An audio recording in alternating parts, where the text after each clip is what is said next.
This is Holly, PA. I'm PPMD's Vice President for Education and Outreach, and I'm moderating today's webinar, which is on special education and Duchenne muscular dystrophy. I will introduce our speakers in one moment, but just a few housekeeping items beforehand. So we do record these webinars, and they are available on our website, so this will be available for your use and other people's use later on. If you have a specific question, you're welcome to put it into the chat area, and we'll try to get to all the questions during our presentation today. We often don't get through all the questions, and if we don't, we will make sure to either answer them offline or in another way address them after the webinar. If you have very specific questions about your own experience, some of those we may try to answer today, but many of them we'll also try to answer offline because of the differences in the systems and the services offered in different states. All right, well, I will introduce our speakers. So our first speaker today is Brian Denger. He is PPMD's parent advocate. Brian has a lot of experience helping families negotiate the special education system, and he is also a parent of two sons who have Duchenne muscular dystrophy. And our second speaker today is Jillian Castle, and she works for the Arizona Department of Education, where she trains parents and schools in the special education process. She has a master's in educational psychology and her certificate in positive behavior support, and she also has a son with Duchenne muscular dystrophy and some autism. So I welcome them both to our webinar on special education and Duchenne muscular dystrophy. And Brian, you may go ahead and get started. Thank you very much, Holly, and I want to thank everyone who has taken time from their busy schedule to attend this webinar.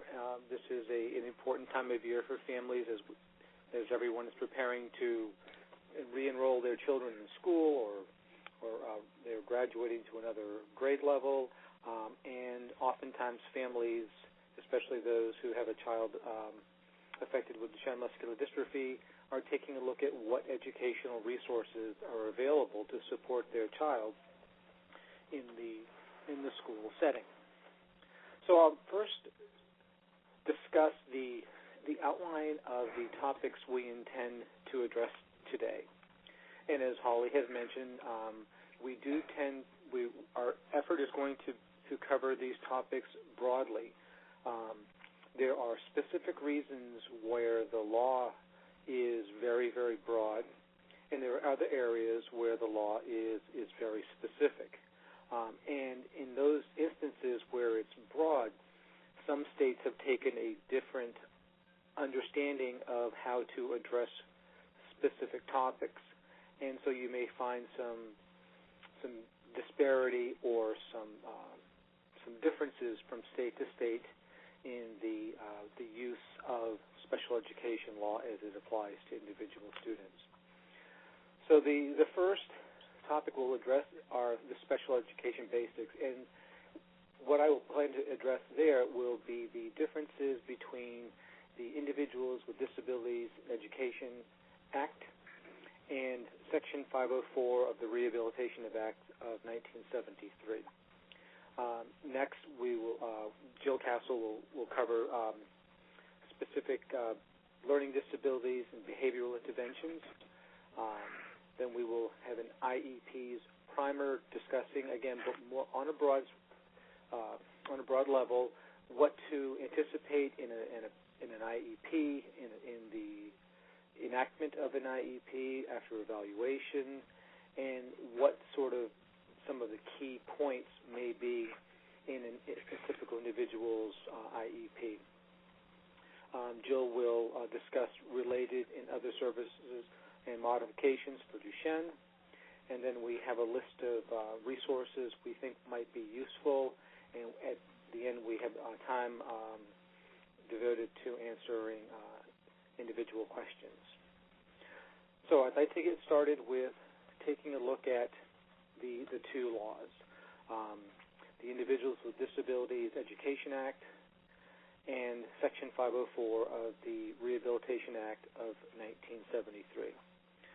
So IDEA is the federal law which provides the foundation for special education in public schools.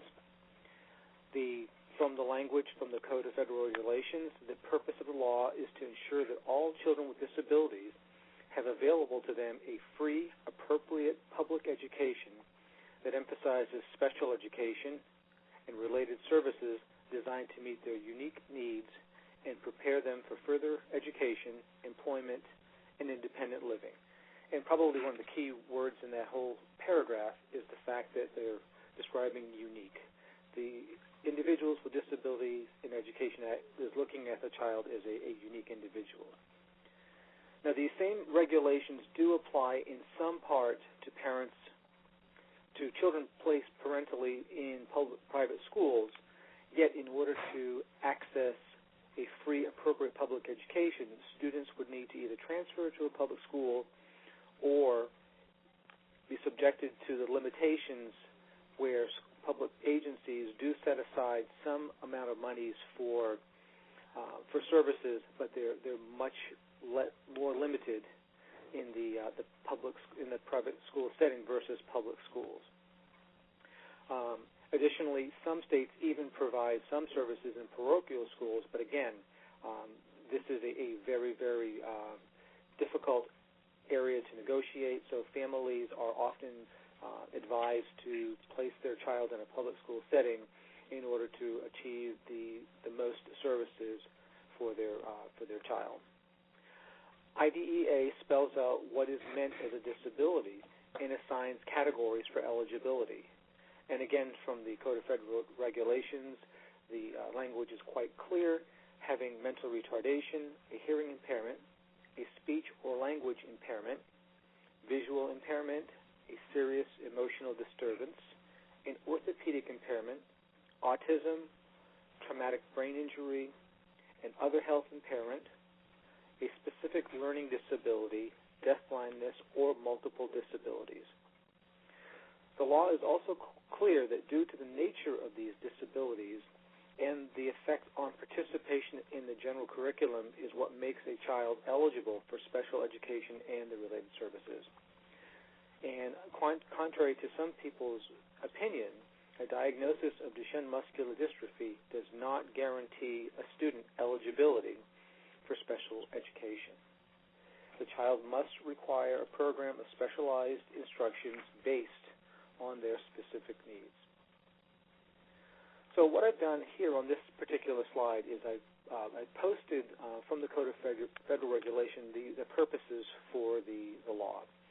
As you can, when a law is first enacted by Congress and signed by the President, the language might be very, very tedious, and regulations often are a way for people to understand more fully the components of the law. And as you can see, this is fairly easy to read. The language is fairly plain, but it highlights the aspects and the intent for this particular law.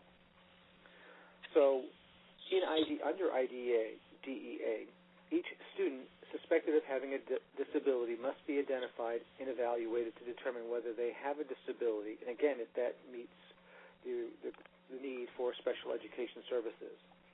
The law mandates that an evaluation must include a variety of assessment tools that will accurately demonstrate the child's specific areas of educational need. This process is known as child find, and schools must provide full and individual evaluations within a specified time frame. Parental consent is needed prior to conducting evaluations. Again, these are provided with no cost to the parents or families. Prior to initiating the process, your son's school should provide a copy of their procedural safeguards, which outlines parental rights and responsibilities under IDEA. Once the child's evaluations are completed, the school will schedule a multidisciplinary team meeting with parents, teachers, and others familiar with the child to review the assessments and determine whether the child is eligible for special education. Decisions are made as a team. The evaluation process should also consider other factors such as parent input, teacher recommendation, the child's physical condition, social or cultural backgrounds, behavior, and any independent evaluations that are submitted.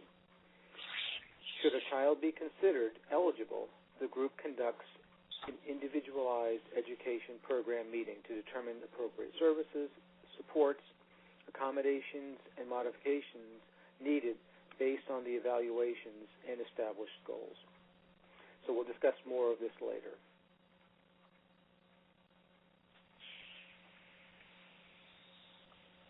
So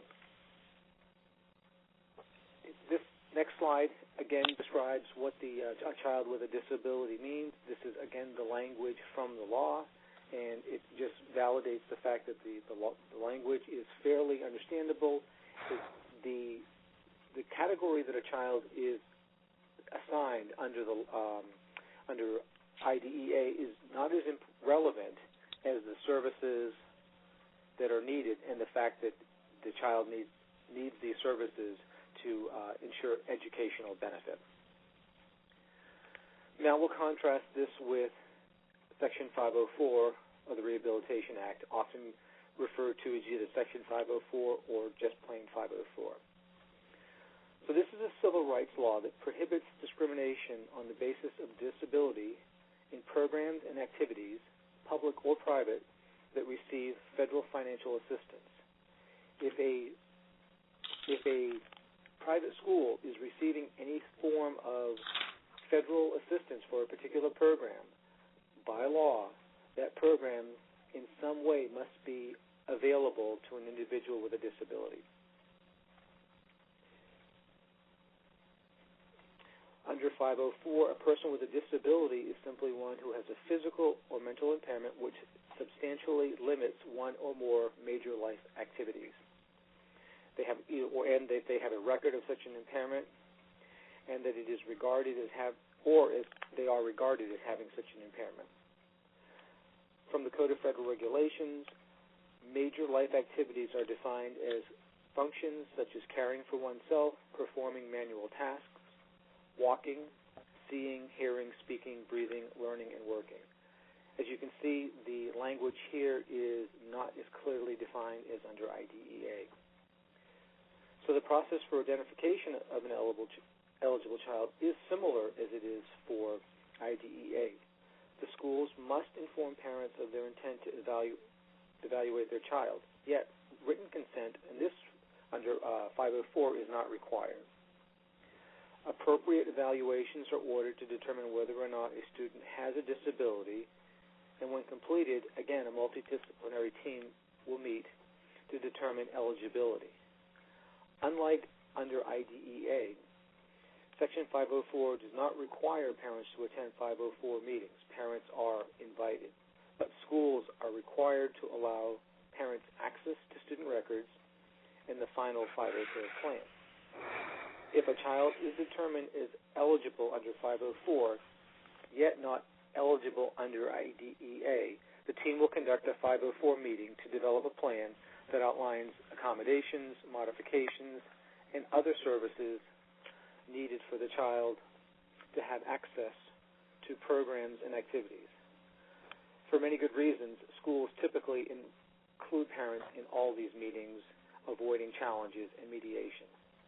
So another way to look at this is IDEA, the Individuals with Disability Education Act, is focusing on the child as one, where under Section 504, it's more broadly looking at leveling the playing field.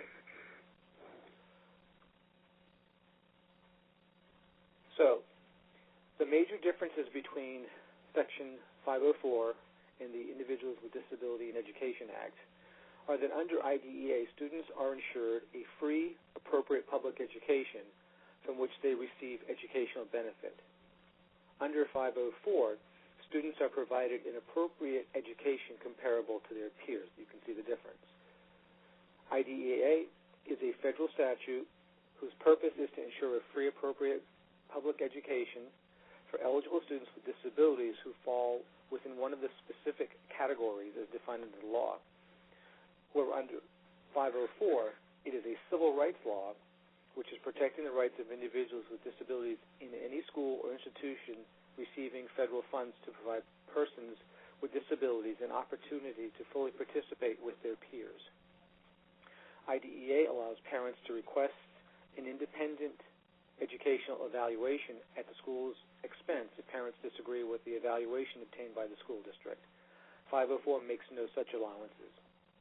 IDEA requires written notice to parents prior to identification, evaluation, and or placement of a child, as well as prior to any changes in services or placement. IDEA has more stringent due process requirements. 504 does not require written notice to parents for identification and evaluation, yet requires notice before any significant changes in the program.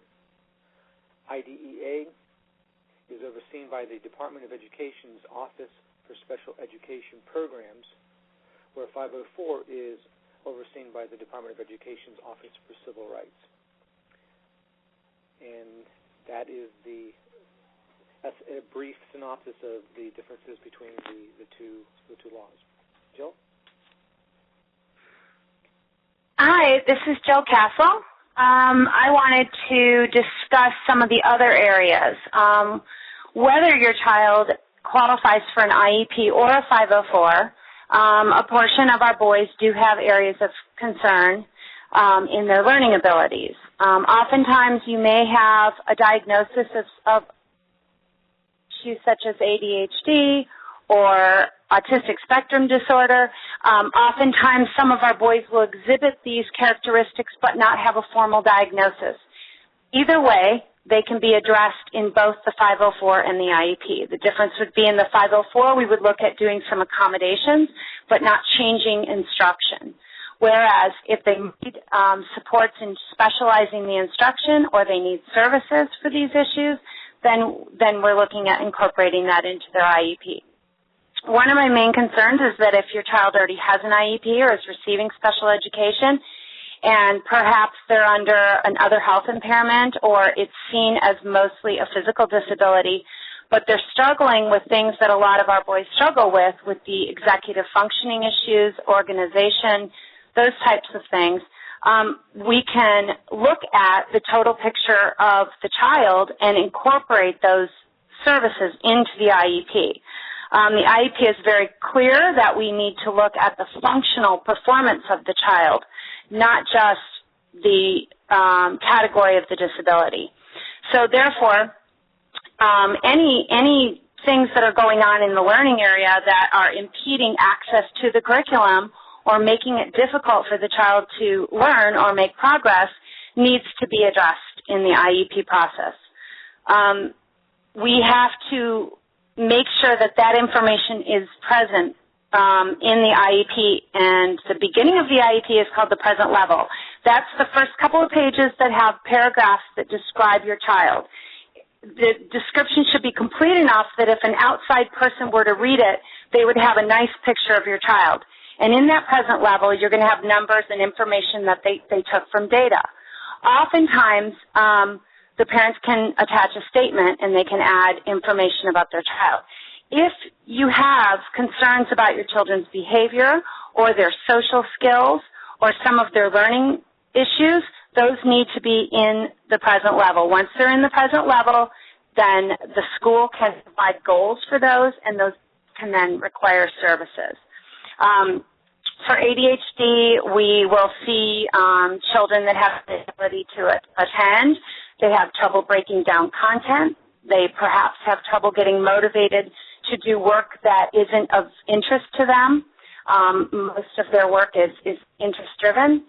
They could be inflexible or rigid, have trouble letting things go, or be really stuck on routines. And they could be on the opposite end of the spectrum, sometimes having chaos and disorganization, kind of trouble getting it together in the classroom, shutting down when they're overwhelmed with the material or the expectations of the classroom. All of these things can be addressed in your IEP, even if you're under the OHI category. The category does not decide the services. The services are based on the individual person and what they need.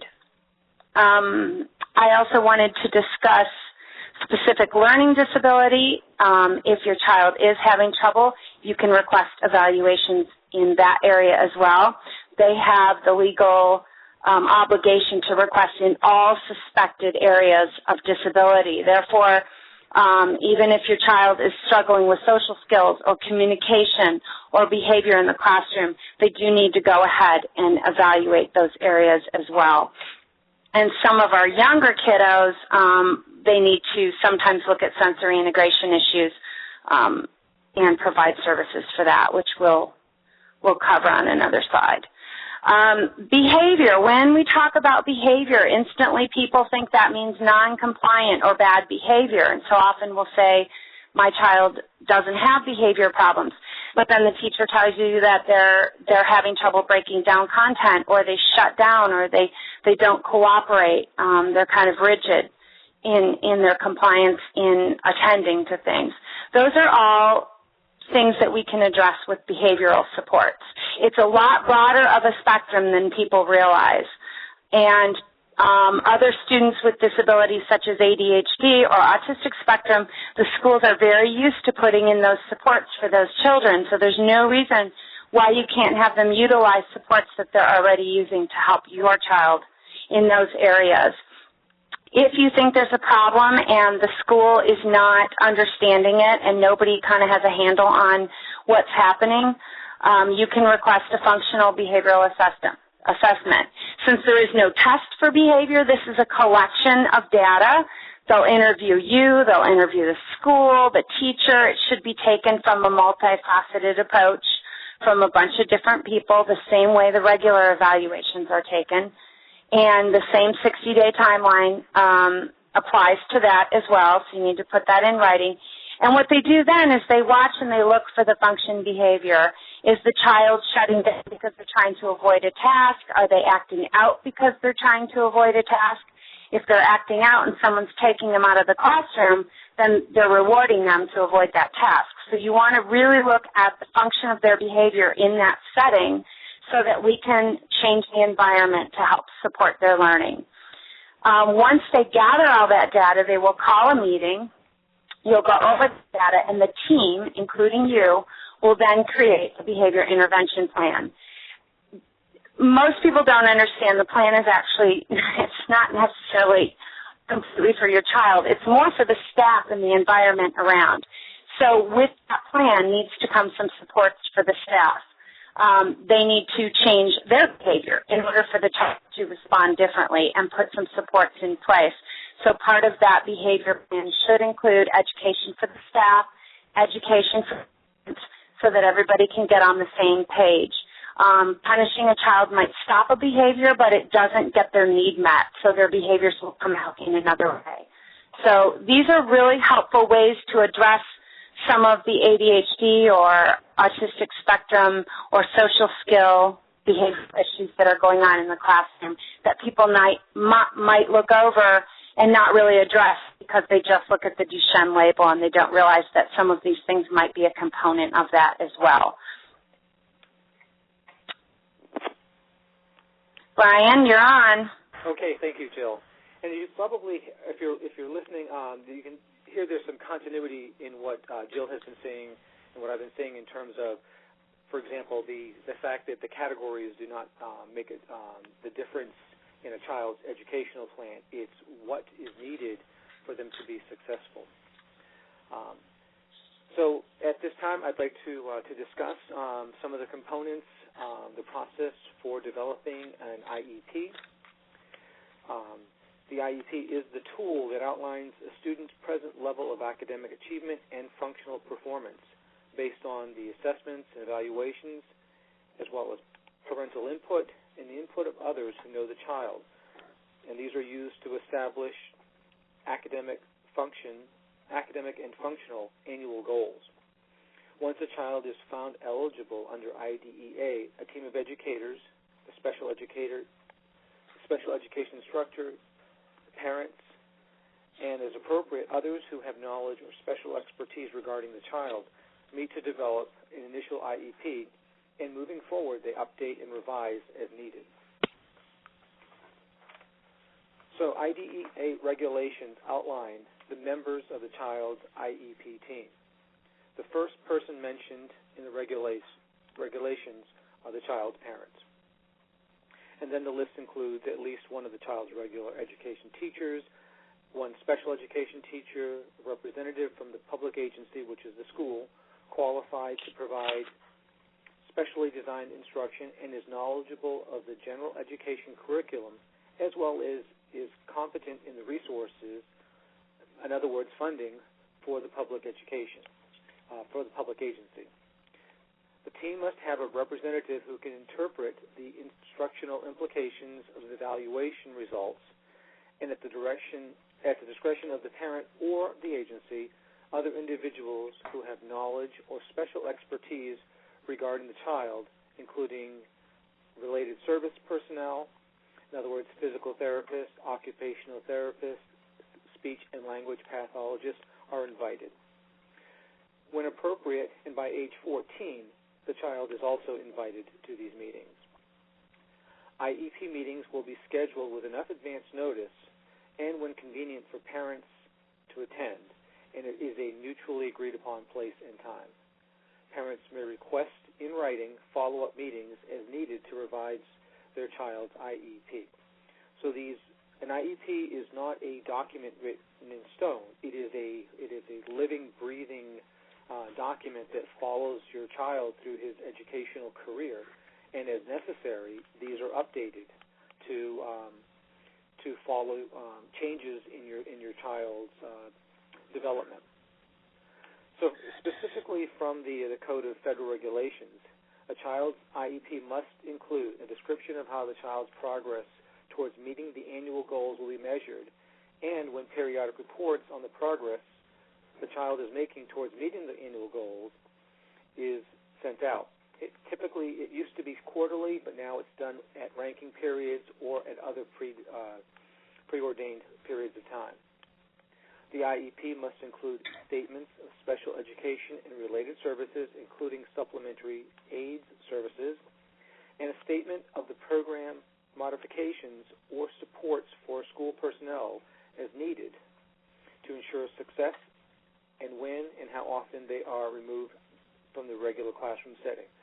So the goal is to keep your student, your child, your son, in the classroom setting as often as possible, and any time that he is removed, that has to be in the IEP.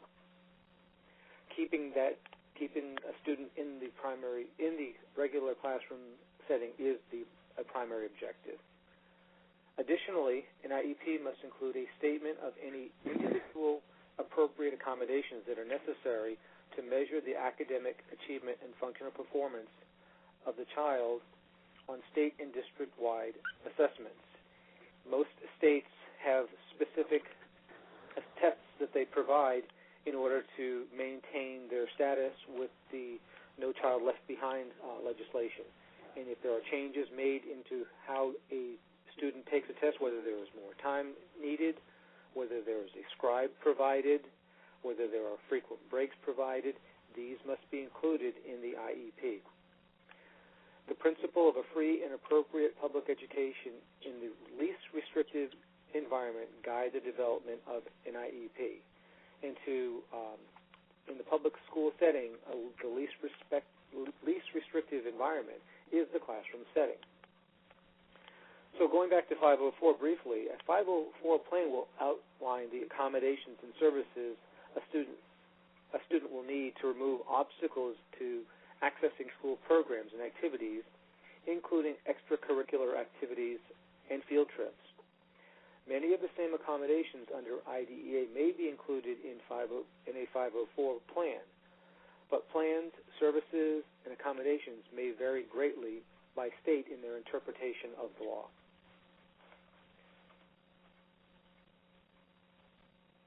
So, a little more on the IEP team. An eligible student's parents will participate in regular meetings with their son's teachers, therapists, support staff, and the special education representative who is capable of making decisions of what supports and services are needed to ensure success in the general curriculum. In other words, towards achieving those annual goals. All initial evaluations are to be reviewed by the IEP team at the first meeting and to decide whether the student's disability affects his performance and his ability to participate in the general curriculum. Subsequent meetings review progress, and there will be periodic evaluations to determine whether progress is being made and what changes are needed. Parents have the opportunity during these meetings to describe their child's present level of progress, voice concerns about achievement, and comment on and request specific support and services they believe are needed for their child. Decisions are made in consensus to include all personnel who are directly involved with your son. Should a child be deemed ineligible under IDEA, he may have services and accommodations provided under Section 504 as developed in a 504 plan as in consensus with the meeting participants. So if consensus is not achieved, there is an established process for mediation and or due process, hearings by impartial, as well as hearings by impartial hearing officers. Schools must inform parents about these safeguards. There is no guarantee everything families believe are needed will be included in an IEP. Decisions are made as a team with all members providing appropriate input. I suggest that parents stand firm for what they believe is appropriate. Be clear about what you believe are the priorities and reserve your energy for what is most important. Always treat others with respect. Do not withhold critical information about your child and avoid using anger or bullying. And one thing I always suggest to parents is to think of that one parent at school who the teachers speak about as being a real pain. They may often get their way, but there are many times where they don't, and it's always a challenge, and that's not the person we want to be.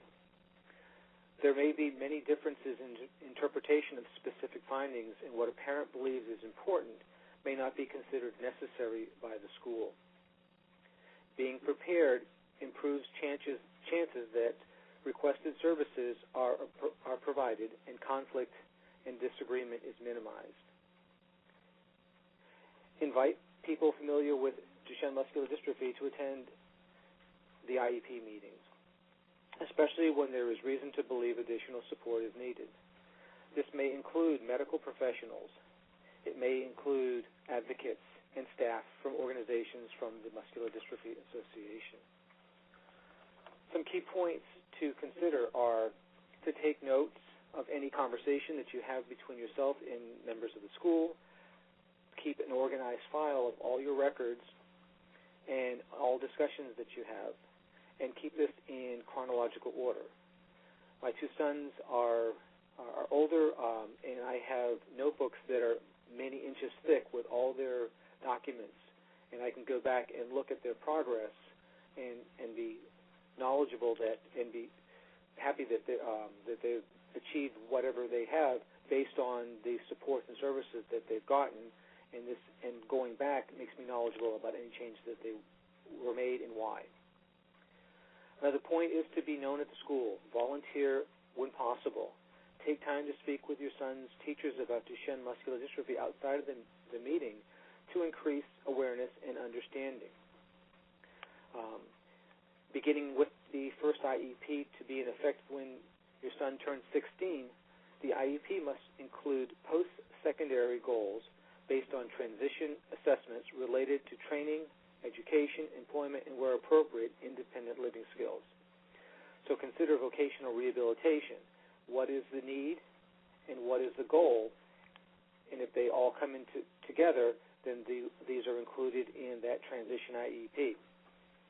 The transition services, including courses of study needed to assist the child, will be needed in reaching those goals are to be outlined in the IEP.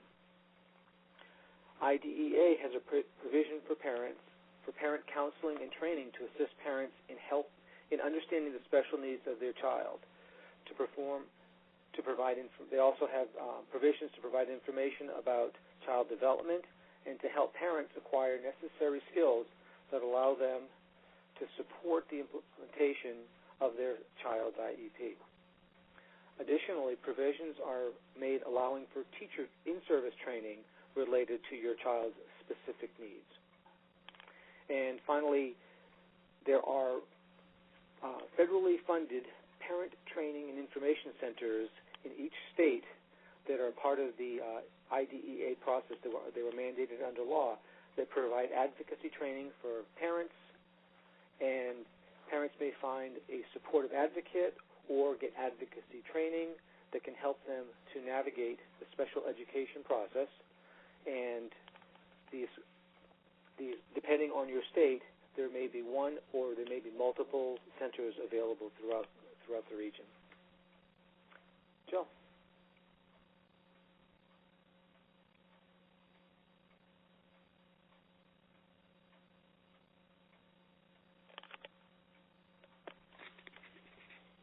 Jill, do we still have you?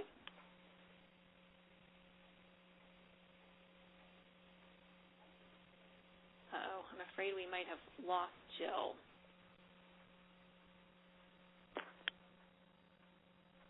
She might be on mute. Let me double check the numbers. Okay. Let me ask a couple of questions that have come in related more to the topics that Brian was just discussing while we see if we get Jill. And Jill, if you just jump in whenever you get back on. So we have several. Can you hear me? Oh, there yeah, you are. now we can hear you. Okay. Hi. Okay.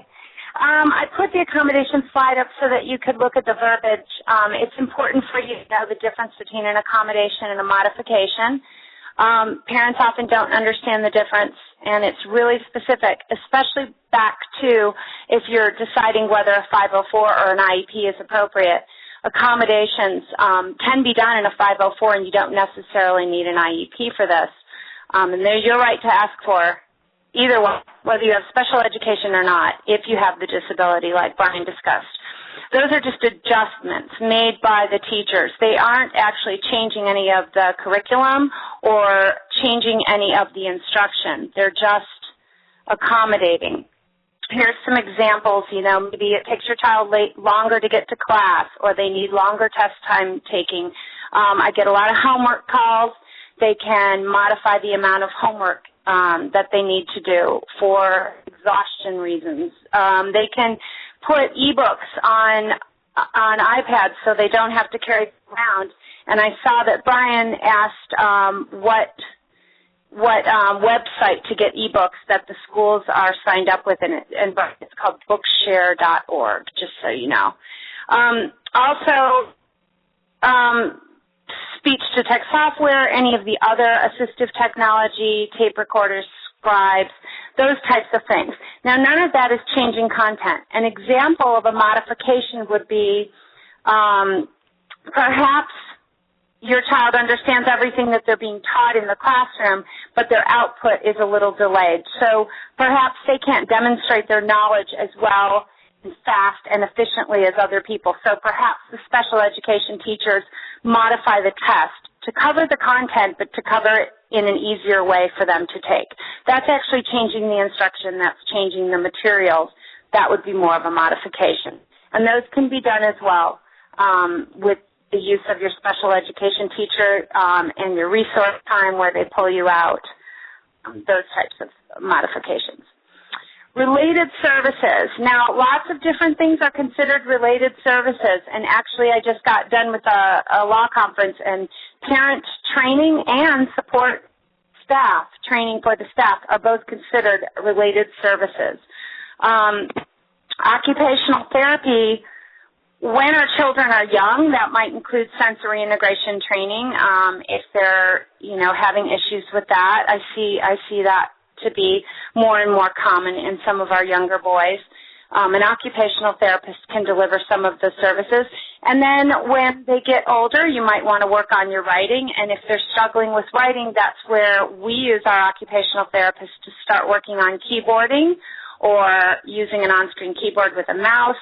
Any of those types of activities, occupational therapists can use their services and their time to work on. A physical therapist is related to the educational setting. That's a service that we commonly use with Duchenne boys. Adaptive PE is changing the physical instruction. They should have somebody there that can modify the activities so that our sons can participate. Assistive technology, one of my favorite topics. There's a place on the IEP that says, did you discuss the need for assistive technology? And 9 out of the 10 IEPs that I review have that checked, and the parent doesn't ever remember having that conversation. That conversation should start right away. That starts immediately in kindergarten and first grade. Assistive technology does not just mean the fancy, expensive device or an iPad. It can be a pencil grip.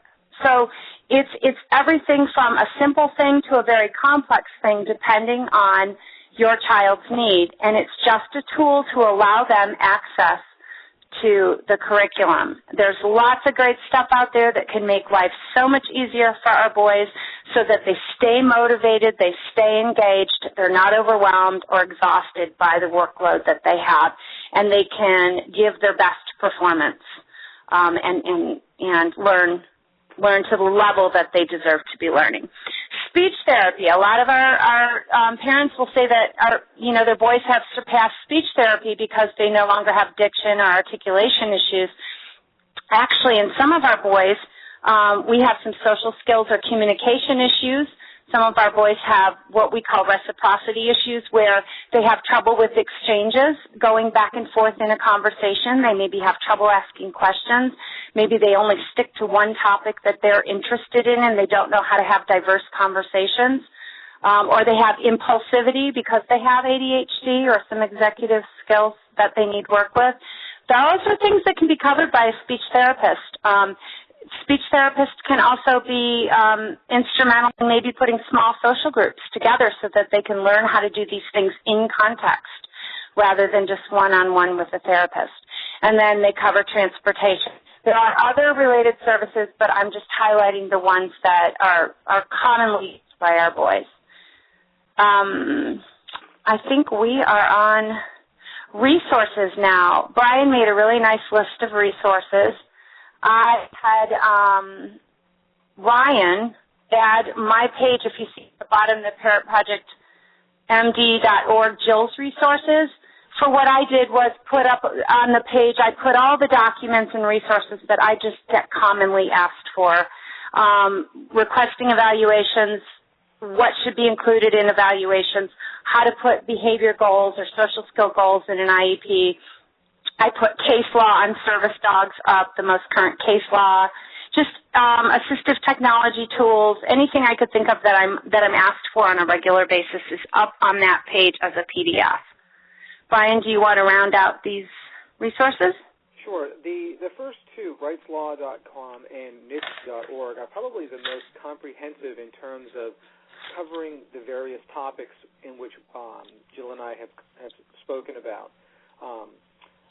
Wright's Law is a website designed by Peter Wright and his wife, and he offers what he calls a boot camp. And if you happen to go on his site and find that there is one of these boot camps that are being held in an area near you, I encourage you to consider attending one of his boot camps. What they do, the Wrights, is they provide information about the special education process in more detail.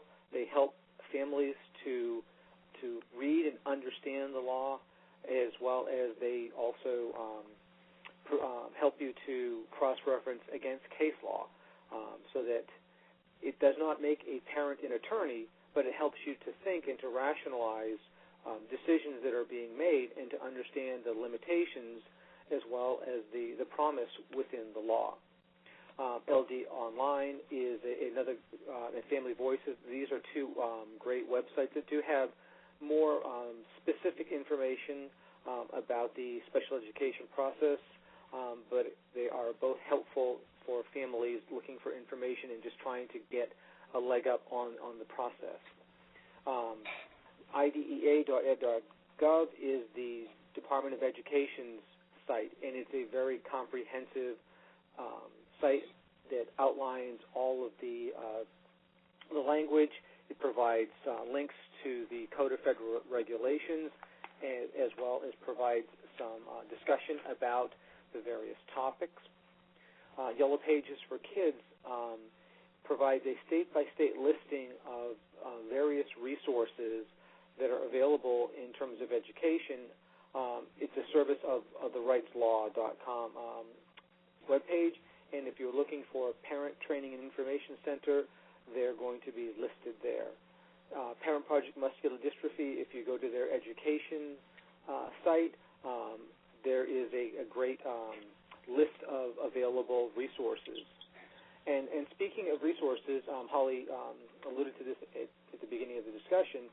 PPMD does offer the Education Matters handbook to families that can be printed from a PDF online, and we are currently in the process of updating a resources page for families. We're hoping to make this a little bit more interactive. We're not quite certain yet how that is going to all fall out, but we plan to offer information by state for families and solicit appropriate information about great resources that are more specific to an individual's place of residence, so that we don't have to have these as broad discussions about the law, and they can be a lot more tailored to one's individual circumstances. So I guess at this point we can entertain some questions. Great. Well, thank you to both of you. This has been very interesting. So we've had quite a few questions come in, and I'm going to sort of field them and try to put them under categories. So we have a couple of questions about getting started. Okay. So first let me ask a general question. How does a parent even get started if one wants to be proactive about asking for a 504 accommodations or an IEP meeting? So I'm happy to take that. All that a parent has to do is you contact the local education agency, which is your public school in the community where you live. Ask to speak to the person who oversees special education, and let them know that you have a child who you suspect of having a disability, and you would like them evaluated, and they will give you all the information that you need to get the process moving forward. At that time, please ask for a copy of the district's or the state's procedural safeguards that outlines parental rights and responsibilities, and they can be invaluable should there be some disagreements or delays that you feel are not appropriate. Okay, and a follow-up to that would be someone who, say, homeschools or is in a private school that doesn't have any federal funding. Would that person as well go to the local public school to start that process? Yes. Yeah. But, and Jill probably can expand on this, but one thing that you will find with homeschooling is in some states, homeschoolers are considered as a class a private school. But in other states, they are uncategorized, but Jill may have more detail on that. Yeah, so even if it's considered a private placement or if you're in a private school, you always go back to your home district to do the evaluations. They have to come out under the child find laws that Brian describes. They have to come out and evaluate. They still need to do all the evaluations. And then, like Brian discussed, sometimes you can get some of the services. They call it proportionate share, and each state sets aside money for that. Some states have good supports in that area, and some states do not. So that would be specific. But if you are homeschooling, you need to find out if in your state that's considered a private placement of your choice. And if it is, you're going to need to go to your home school district to register, to request an evaluation. And if you put that in writing, then they have 60 days to perform that evaluation at that location. Great. Thank you. Okay. A next question is whether it's possible to get related services if you only have a 504. So that is a team decision, and depending on whether or not the team believes that a related service is, in fact, helpful in removing impediments to access, they certainly can be. My family lives in the state of Maine, and I know families who receive a number of services in a 504 plan that would also have been provided under IDEA. and there are different reasons why a school will choose to go the 504 or the special education route. And I tell families, if you're satisfied that your child is doing well and is able to get those services, there may not be the need to pursue an IEP, but there are some reasons why you may want to consider that. The fact is that there are more protections under IDEA. The federal law is more specific. 504 is certainly much more broad. And I've had people who have told me that, well, under 504, you can get damages if the school is not providing particular services, and that is true. You do not get those under IDEA. But under IDEA, at least what you'll get is if you do challenge them and the school is found to be out of compliance, they will have to provide those services. But the process for challenging the school if they're not providing services is much more specific, and there are many more safeguards under IDEA. But that is digressing. But again, the answer to the question is they can be, provided the team believes that they're appropriate for the student. And Brian, I just have to play devil's advocate because your state is really fantastic, and a lot of the states on the East Coast are.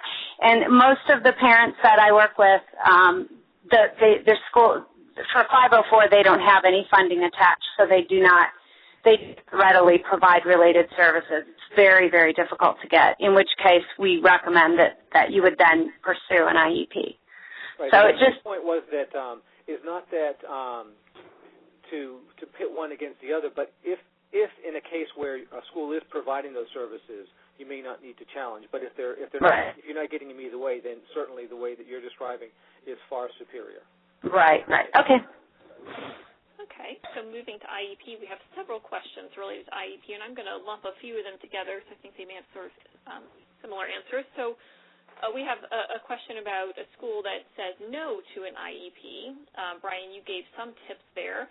We also have a couple of questions about schools that are not necessarily following the IEP in the way the parent perceives. So for both of those, you talked about mediation, Brian, and tips to go in. Are any more thoughts about how people can better approach the school if the school is not being responsive? Brian, can I answer first? Sure, go right ahead. Okay, thanks. So first of all, if you have requested an evaluation and had your meeting and they declined you an IEP, they say you don't qualify for an IEP, that is when you have the right to request an independent educational evaluation, in which case they'll have a list of outside sources and a range that they will pay for, and you can go and get basically a second opinion. Then you can bring that to the table, and the team has to consider it. If they still decline the services and the qualification for the IEP, at that point you can do what Brian discussed by requesting mediation. If the school's telling you they have too many IEPs and they can't do it, that's actually against the law, and that would be filing a state complaint because they aren't allowed to do that. They have to evaluate all suspected areas under the child find laws for disability. So that one's not okay. And what was the third part of the question, Holly? Or the second part of the question was? The school not following the IEP? Okay, and if they're not following the IEP, the difference between a state complaint and mediation is a procedural error. So if they haven't broken any procedural errors, then you would do what Brian talked about with the mediation, because that's more for kind of philosophical differences. But if they are not following the IEP, you have the right to file a state complaint. I would suggest that you always call the special ed director for your district first, and you go up follow the chain of command up first, because oftentimes, especially if they know you're considering filing a complaint, they will step in and help you right away. So make sure you've gone through the entire chain of command. But if you have and you've gotten nowhere and the school's still not following your IEP, then you have every right to file a state complaint. And in this case, it might be appropriate to contact an educational advocate, because sometimes there are components of an IEP that actually fall under Section 504. So if a school is not providing access to a program, and that's their violation, then that's a separate complaint than an educational complaint. So, and sometimes that is going to be it's going to have more weight to the administrators than going through the Department of Education, through the Office of Special Education, when you file a complaint with through the Office of Civil Rights. So there may be times when you want to get the assistance from an educational advocate, and that's where your parent training and information centers are a great resource. Excellent. And the last comment I will make is, again, if it's a civil rights violation, then most of your schools have protection. All your states have a protection and advocacy agencies, which again are federally funded programs to help individuals with disability to gain access, and that may be the route that a family may have to go. So it depends on the where they're out of compliance, what the particular issue is, but the procedural safeguards, your parents' rights and responsibilities, will be one of the first places that you will want to start. And they should outline the process for challenging the school, whether it's a denial of services or out of compliance with a IEP. Great. Okay. I think we're probably only going to have time for one more question. If we haven't gotten to your question, like I said, we will webcast this, but we also will try to answer all of the questions offline if we haven't reached your question. So there are a couple people who've actually asked about changes to IEP. So, for example, existing IEP, but a new behavioral concern or a new learning concern arises. How can one go about getting that added into the present level, I think is the right term, of the IEP, and especially if schools are resistant to any more evaluation? Jill? You need to put that request for that evaluation in writing. Oftentimes, if we just voice our concerns verbally and they say, no, it's fine, it's all covered, that type of conversation may happen. So it needs to be put in writing, because once it's put in writing, and if you put the sentence, with this letter I give my formal consent to evaluate in these suspected areas of disability, there's no way around it. They legally have to do it unless they're going to file, which they're not. So my concern is that you possibly have just been having those discussions and they don't realize that you're formally asking for an assessment. They have the right, they have the obligation to assess in all areas of suspected disability. You can easily just write down your concerns as to why you feel an assessment is necessary, and then they have the 60 days to complete those additional assessments. To follow up what Jill has to say, if it's not in writing, you might as well assume that it was never even said. And you also have there's no limitation to the number of changes that can be asked for in an IEP. If a student's progress has deteriorated, or if their ability changes, then that can be the reason for you to call or ask for another IEP meeting. If there's more information that becomes available about your son's condition, and you feel that it's relevant to getting a particular service or accommodation or modification that you're interested in, certainly that may be a reason to call or ask for an IEP meeting. So there are no limitations, and Jill is 100% right. Please put it in writing, and then that starts the process, and the schools have a specific time period to answer your request. Great. Well, thank you so much to Jill Castle and Brian Denger. This has been a very informative webinar. I will just repeat one more time that this will be podcast on the PPMD website, and we will get to all the questions that we did get to today and respond back to you. I will just echo what Brian said before about PPMD is undertaking an effort to increase our resources in the area of state and federally mandated resources for education and accommodation. And by the end of 2012, you'll see hopefully a much improved area of the website there, where we do very much hope that we have sharing of individuals. So if you have a fabulous resource that you found, especially a state or local resource, you can share that with other families.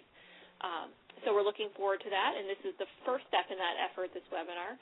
So thank you very much for attending the webinar. Thank you again to Brian and Jill, and we will answer all the questions that we have that we did not get to today offline. We appreciate your involvement.